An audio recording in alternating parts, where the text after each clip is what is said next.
All right, what's going on, everyone? Little dramatic effect there in the beginning. I like that. Adds a little bit of like mystery and suspense as to what are we counting down? What's about to happen today?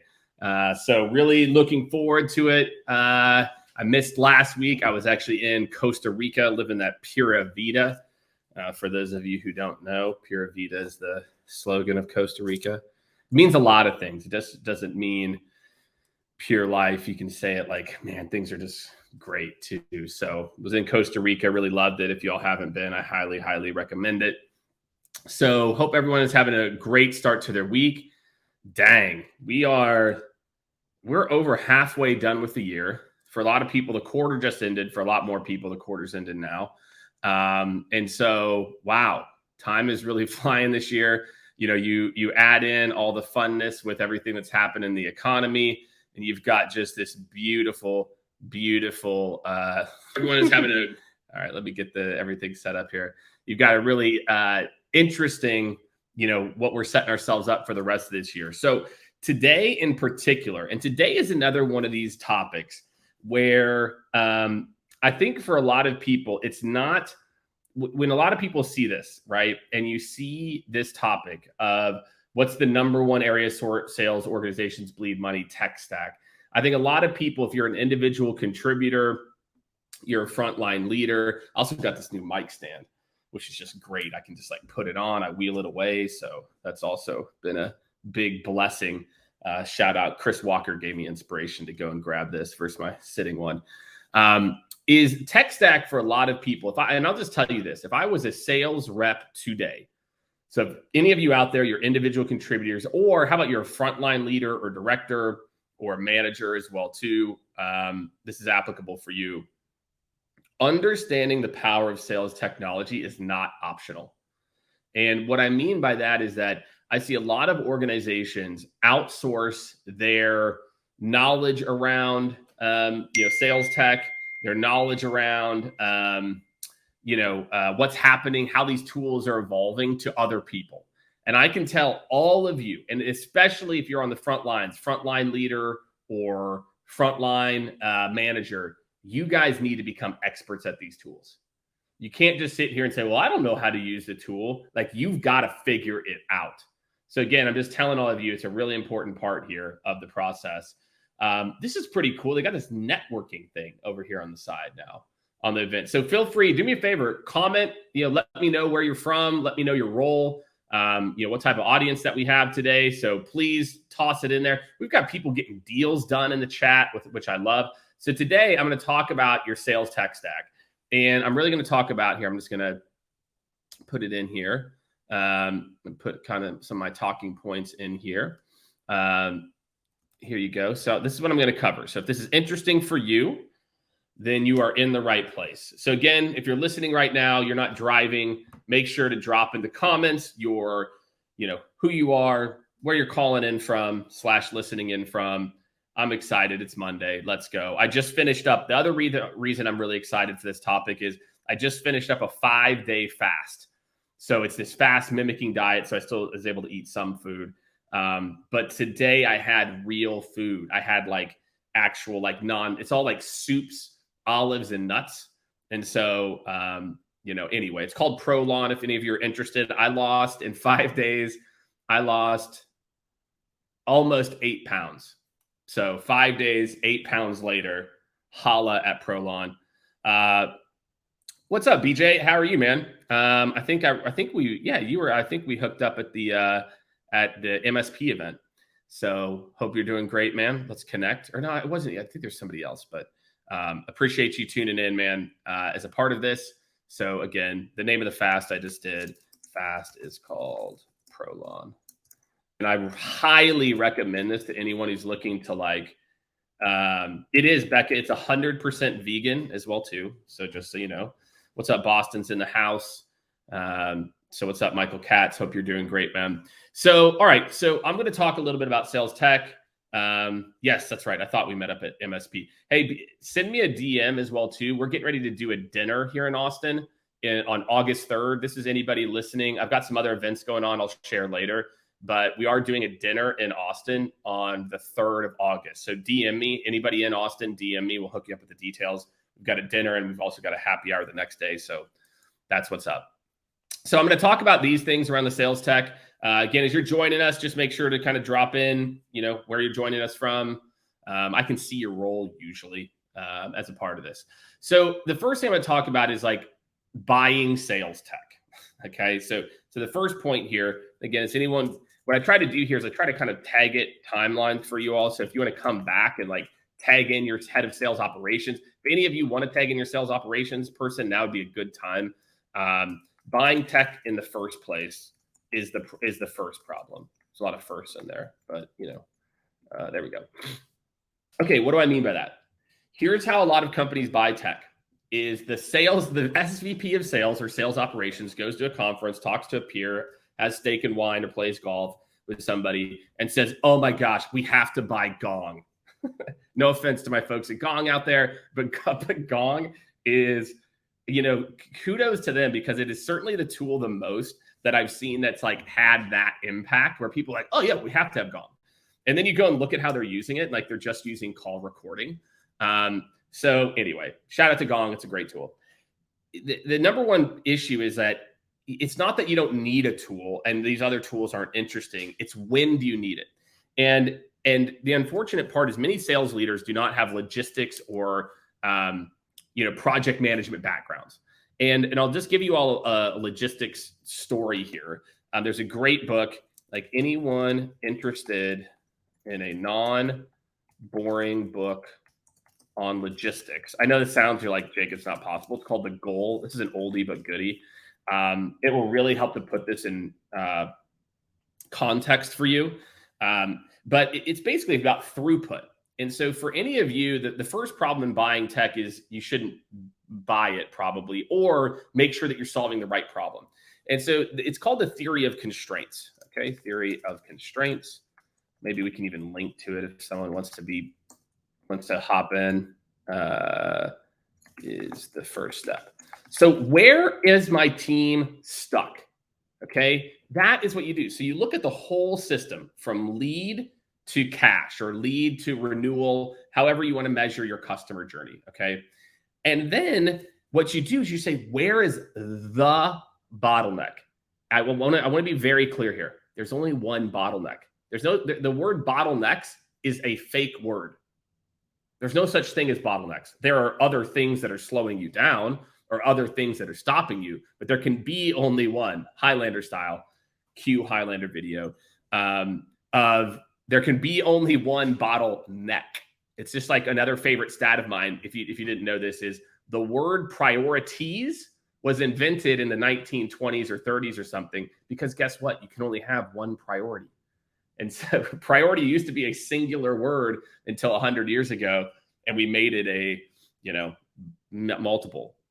So everyone out there, think theory of constraints, analyze your system and fix the one bottleneck. Look for technology that can help you there, and then look at the other pieces in the system. So there you go. That's kind of one kind of point that I want to call out as a part of this. So the next piece I want to talk about is adoption. Okay, so actually, I'm going to call it implementation. Implementation is second reason. And I'm going to talk about who should own it and those types of things as well too. Is the second reason for leading sales. Oh, there you go. Oh, there you go. Becca hopping in with the goals. There you go. Go check it out. It's a fictional book about logistics. So just if that tells you anything, what it's about, bleeding sales tech, money and impact. Okay. Implementation. I'm just going to tell you everyone right now. And this is, look, we are the largest implementation partner for many of the largest tech companies. We will do 300 plus sales tech integrations and implementations easy this year. So I know sales tech. I know sales tech. I know the integration. I know it works. I know it doesn't. I can tell you this. There is a 90%. I want to go to 100% on this, but I'm going to say 90%, and feel free to give me a clap or something if you agree, or a thumbs up if you've seen this. That when the salesperson says it's so easy to get started, they're completely full of shit. In 90% of the cases, what's happening with implementation is your champion or whoever on your team is buying this stuff is being told, no, no, no, no, no. It's easy. Our customer success team will take care of everything. We'll take care of everything, right? We'll go ahead and we'll take care of the implementation. We'll make sure it's perfect, etc. And you're like, oh, okay, this must be very easy to get started. And then what happens? Well, my friends, I'm going to go ahead and I'm going to play the movie for you of what actually happens. Is you fast forward. Okay, see a lot of thumbs up coming up here now. Is when you fast forward, you're 60 days in, and you're like, we still haven't gone live. and with a big company, you're maybe 4 or 5 months in, and you're like, why aren't we seeing the ROI? And so I can tell you, having a thoughtful deployment plan, I'm going to get into that later, is the next big issue that people need to really think about. Is not just where does this fit, but also do I have a proper deployment plan? And finally, I'm going to get into this one, and this is going to be the tricky one. This is the one that I see, and that's why I started the conversation with this. Call it topic is frontline leaders matter the most. Boom. This is where most of you are struggling, is that the frontline leaders, dude, I hate this. I got a brand new MacBook, and the new MacBook doesn't have the touch bar. So to do emojis, it's like a very big pain in the ass as a part of this. So, but don't worry. For you all, I will put emojis in there just so you know. So for everyone out there, we spend so much time training the frontline teams. And I love it. Becca, shout out. If you guys don't follow Becca or Skaled, Becca is the genius behind our Skaled LinkedIn following. So please follow Becca. Tell her she's doing a great job, because she is. There's a great stat she pulled here. And let me, this is why. So you check this stat out. 82%, here you go. 82% of reps say when they have a question, they go to their manager first over the knowledge base. So therefore, the most important person in any technology deployment is the frontline leader. They don't need, I think every frontline leader should get certified in your core tools. I do. I think it's the future, that if you don't know, it's like a sales leader or a manager who knows how to manipulate Salesforce and get the data out that they want versus someone who doesn't. I mean, the effectiveness of that manager who can just do it themselves is massive. Same thing with Outreach or SalesLoft or any of those tools as well. You need to know the tools, but I am telling you this, they at least need to know the basics. They at least need to know the mechanics of it. And so if you're thinking about, Jake, hey, we want to do this, we want to go out, because most of these companies are lying to you. They're straight up telling you, oh, it's so easy to get started. Oh, it takes whatever. Bullshit. It does not. And so what happens is all the trainings are really, really, really focus on the end user and not focus on the frontline leaders. When we do deployments, we have the frontline leaders go through the trainings first, and then we have the reps go through it. So then the frontline managers get the vernacular, they know what's happening, etc. BJ, exactly. Frontline leader drives adoption. And that's the same for like sales methodology and process as well too, right? So just think about it. If managers don't have proper training themselves, they're going to give reps the wrong answer. Or even worse, and I know all of you out there know what I'm talking about, they'll be like, yeah, just go back to doing what you were doing. Yeah, forget it. We've got a client, I won't mention their name right now. They've got 100-something SDRs.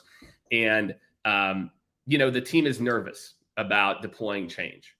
And the interesting part about it is, even whenever we're bought in on change, we're like, yeah, we know we need to change. The status quo, to leave that, is terrifying. And so what's happening is your managers out there, your sales leaders and sales managers out there are basically undermining the usage because of a lack of knowledge, not because they don't necessarily believe in the tool. They don't have enough information to believe in the tool.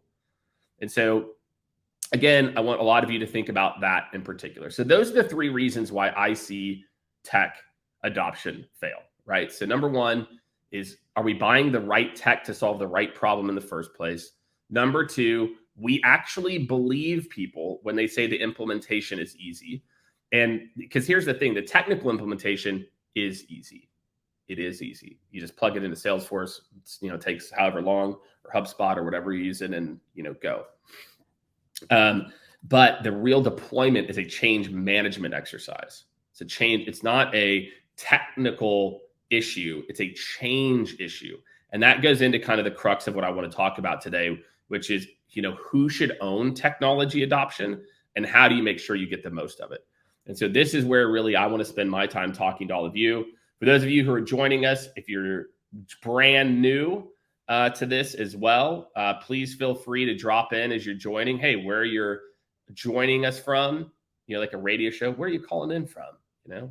Oh, look at Susan from Albuquerque. So, and then last but certainly not least is the frontline managers, right? So for all of you out there, those are the three things. Before you buy a piece of technology, those are the three things that you have to do. You have to make sure you're solving the right problem.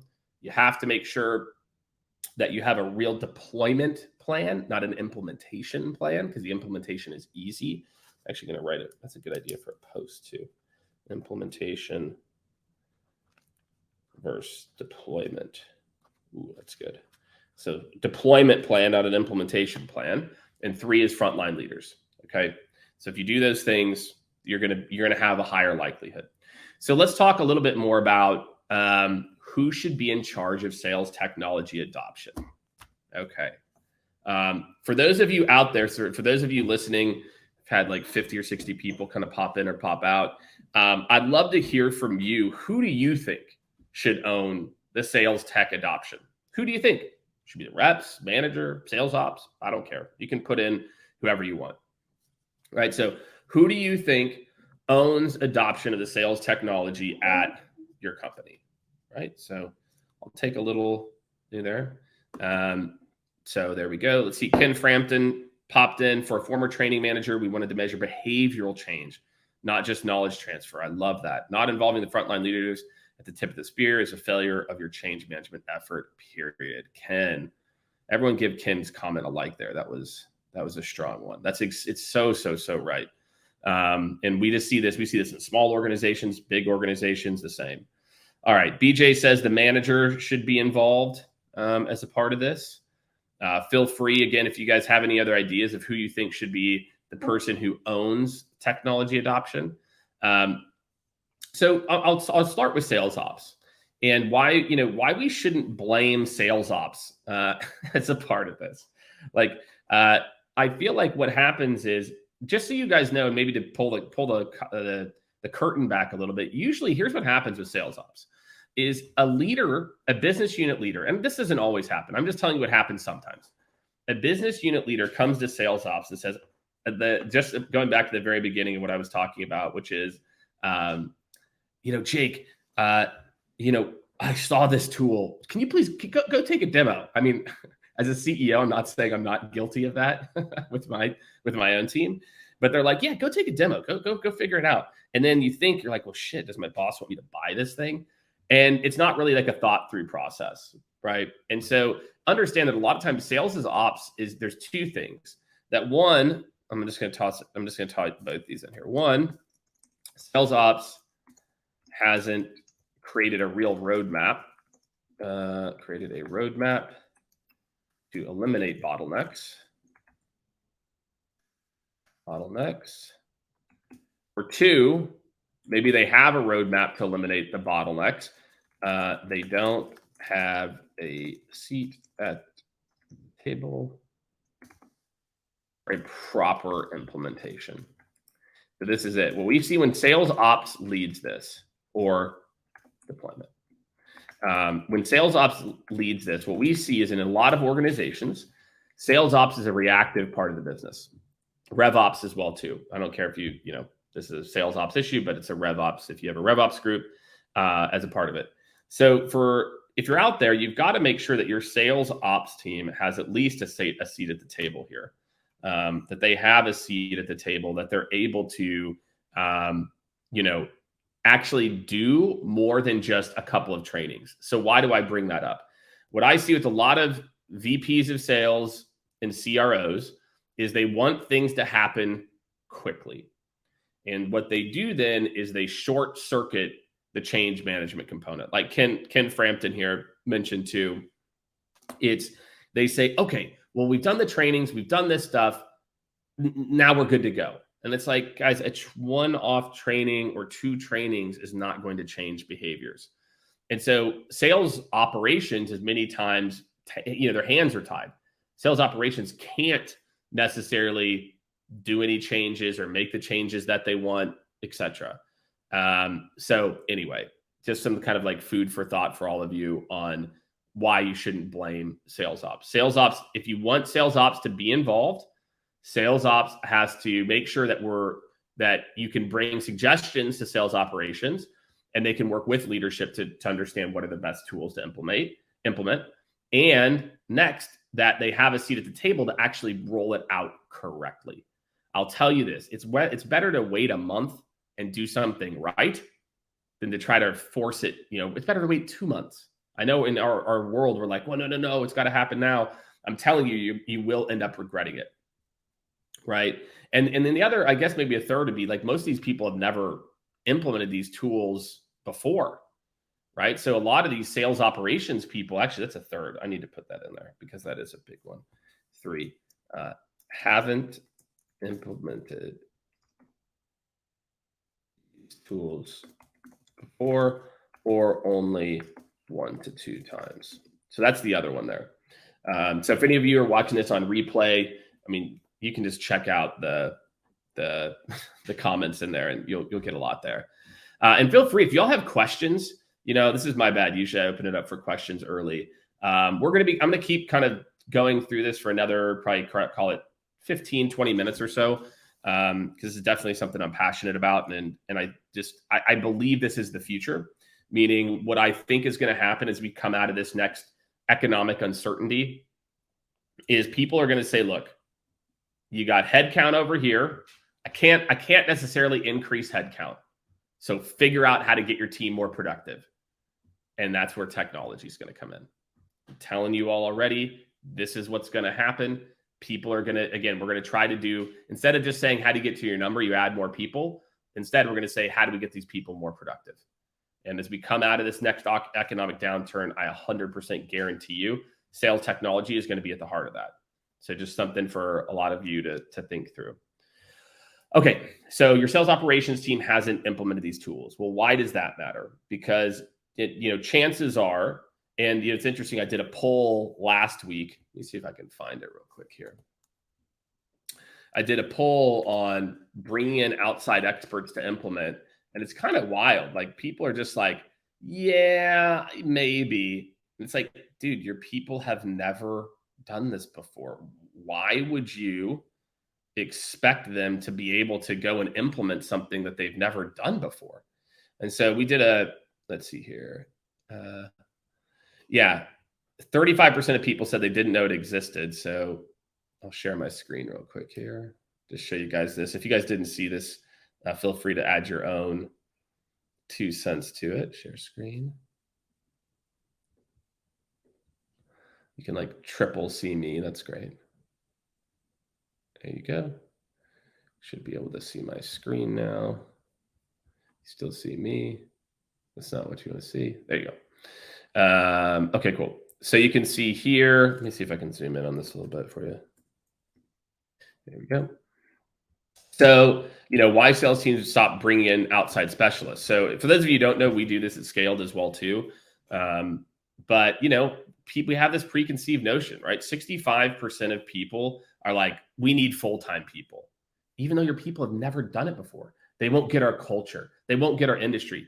My friends, the crazy part about this is about change management, not your industry. All these things are important, and a good consulting or good expert partner can help you with all of this. And so to me, this is just wild. It's like 35% of people didn't even know firms like ours existed. We do. And then the other 65 are like, yeah, I know they do. And what I said here was that, marketing uses all kinds of outside experts. Marketing has figured it out, guys. Marketing has realized that you can't be an expert at everything. And it's kind of silly to expect your team to be an expert at everything. And so when you've got sales operations people that haven't implemented the tool or done it multiple times, by God, like go get them some help. And again, I'm not saying that go work with one of our competitors. I really don't care. Again, I want to see you guys implement the tech correctly. BJ said domain expertise is overrated. I think as long as you understand how to solve problems for people, it can definitely be overrated for sure. So there you go. Why does marketing use all these specialists, etc.? Well, it's pretty simple, y'all, because I live in Texas now, so I say y'all. Even though I grew up in Missouri, we didn't really say y'all there. But the reason is because they can't be expected. You know what I mean? You can't be expected to know everything about everything, right, as a part of this. So let's say, so how do we think about getting frontline leaders more involved? Let me pull back up my notes here. So the key is that the real true solve for this. So how to stop bleeding money other than what I mentioned before. So right, step one to stop bleeding money is make sure you're picking tools that solve problems. That's no brainer, right? Obviously, as a part of this. So that's number one. Number two is if you don't have a true, call it deployment plan, right, you're going to fail as well. So let's say you've made a plan, and that's where I'm going to kind of hit on. So you've analyzed it, you've picked the tool or tools that you think you should implement. Now I'm just going to spend a little bit of time here talking about how do you actually kind of like work together as a part of this. Also, I'm going to drop this in here too. If you all next week, make sure to join me on Thursday. I dropped the link in here too. We're going to talk about further how to get more adoption and ROI. Brandon Jones on our team leads our technology managed service effort.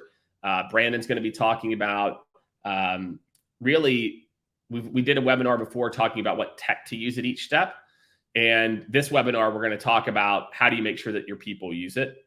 So these are some really important things to think about. What's up, Jason? Jason from Orm's in the house. If you guys don't know Orm is a fantastic, cool tool. Any of your teams that are dialing should check out Orm. It's a really great tool.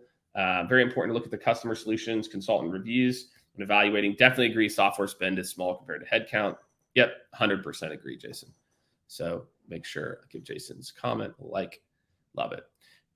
Cool. So if you want, make sure copy and paste, tune into this event that we're doing next Thursday. We're going to go deep on adoption, but I'm going to give you kind of a cheat sheet right now. So step one is based on your team size is think about, instead of thinking about an implementation date. So this is just general advice for all of you, but it plays the best here. Never think of go live date. Doesn't matter. Always focus on when we need to see value. Okay. Right. So if you are, so instead of communicating up like, okay, we're hoping to go live by blah, it's a backwards way to think about it. When you think about it of like, hey, when do we need to see value from this product? When do we need to see return from this? That's how you should be evaluating, because then what you'll do is you'll think backward on the business case. How do I make sure we get value? How do I make sure we get power users, right? Because the goal is to go from, not using to kind of using to power user. And so think about, do you have a plan to do that? That, my friends, is going to have to involve the frontline leaders. So what do I mean? So a lot of best-in-class companies, what we see them do is they might look at a deployment, even if it's a smaller one, as at least a 2-month period post go live, at least 1 to 2 months. And then every 2 weeks, you're having reinforcement sessions. What's the 201 on this tool? What's the 301? You're getting people to share stories from the field. What's working? What's not working? Right? So again, minimum, I think 2 months post go live to see real adoption. So make sure you're building a plan that takes that into account, right? Make sure, if I can spell minimum right, make sure you're building a plan that takes this into account. You're not, too many companies are too focused on the go live date. Go live date is garbage. Go live date does not help you. A go live date simply helps you to know, okay, when does that thing need to happen? So we can see value by Q4, right? As opposed to we go live and then, because I call it the difference between kind of like working something backward versus working it forward. Working it backward is always easier. It's easier to understand as well too. So just some things to think about here. So, all right, what else I think will be kind of like helpful for you? So the other piece, so we built a 2-month plus deployment plan now. So we've got a deployment plan that lasts at least 2 months from go live with reinforced pieces. And number 2 is make sure, again, you have a manager onboarding process first. So we've got a minimum, and then like, here's the thing. Always train leaders first. And make sure you bring them in during the last stages of the deal, of the, we'll call it like partnership or like vendor selection process. Why? Frontline sales leaders love to feel like they have their fingerprints on something. Vendor vetting. Okay. If you don't do this, if frontline leaders don't like to have things thrust on them, they're like, please, like frontline sales leaders in particular are like, do not just tell me what to do. You don't know my job. You don't know what I'm going through. So don't push this shit on me. And so I'm telling you, if you bring them along for the journey, you're going to get a lot more, call it buy-in and support as a part of that. So those are really the 2 big things that I want you to think about. If you're trying to stop the bleed. So if you want to stop the bleed in your sales tech stack, I want you to do this. I want you to go back and rebuild your deployment plan. It's okay. We do it all the time. We have clients that come to us, they're 7 or 8 months in, and they're like, it's turned into this like Frankenstein. Like, it's a disaster. I have a call here later today with a company that's bought every tool you can imagine. They're like, Jake, it's like, and again, a lot of leaders don't know. They're just like, it's like an inkling. It's like, I think we're not using these right, but we need to kind of like see what we need to do. So for a lot of you out there, just think of that think of your implementation and always think of what's my 2-month post, at least 2-month post. Again, if you're a team of like 3 or 4, maybe it's like 30 days, right? So maybe if it's a big team, it's 90 or 120 days. Yes, exactly. That's right. Adoption rates and, again, integrating it into their day-to-day, right? Again, is the thing I'd add is like, it's like we're making sure that they're using it as a consistent. We're feeding that data. That's where sales ops can feed that data to the frontline leaders, assuming you've got the frontline leaders bought in, and then you can, kind of take it from there. So, and then number 2 is, again, train your leaders on the tech first. All right. If you want to go back, you've already invested. Let's say you invested in Gong, you invested in outreach. I'm telling you right now, your sales leaders do not know how to coach to Gong. They don't. No one ever taught. Very, very few organizations have taught their sales leaders how to actually leverage Gong to not just listen to recordings or speed it up to 1.5 times, which is, I know, why a lot of people want to use it. They've also taught you that you got to teach them the why. Hey guys, this is when you're going to use this in your day-to-day. It's not just like, hey, here's a tool, you figure it out. Outreach or sales ops. Outreach. Guys, here's the mechanics of this. Here's what you should be looking for. Here's the insights you as a leader should be looking for. Train your leaders on how to get the insights from the tool themselves. RevOps or sales ops cannot feed everything. Sales leaders have to have a basic understanding. I think they should be certified, candidly, but if you don't want them to take the time, that's on you. Because if they're certified, then they really know the nuances of like, wow, we could do this and this and this, and you're not relying on sales operations to do it all. So that's the key. That's what I got, right? So if you want to stop the bleed, this is how to do it. And, I'm happy to, if you want, I'm going to copy and paste a couple of things in here. This Thursday, sign up. I'm doing a webinar with my friends over at Sales Readiness Group, CEO Ray down there, where we're going to talk about recession-proofing your prospecting. So how should you be pivoting? It reminds me of March and April of 2020 when I was on the phone with hundreds of VPs of sales talking about, dude, what do we do? How do we pivot this thing? right, etc. So if your team is trying to get better at prospecting, definitely do that. Like I said, if you have a few questions, feel free to drop them in while I'm kind of wrapping up. If not, we'll wrap up. And then last is, again, this Thursday, me and Brandon Jones going deeper on adoption, right? So today we're kind of teeing up this topic. I'm giving you some insights. And then Brandon and I are really going to dissect that exact kind of manager deployment plan. It's such a critical part of your job that, again, all of you out there, I really, really, really encourage a lot of you to really think about upping your knowledge of your sales tech so you can get the most out of it. So even if your organization is botching the deployment, you can still get the most out of the tools, because at the end of the day, you're responsible for your own growth. All right. So that's what's up. If you've watched this, I promise you have got some actionable takeaways. And yeah, I look forward to seeing everyone on Thursday. You can always DM me. Let me know what's going on with you. Happy to answer any questions you have. And my friends, we will see you on Thursday on the webinar talking about prospecting in uncertain times. Have a great rest of your week, everybody.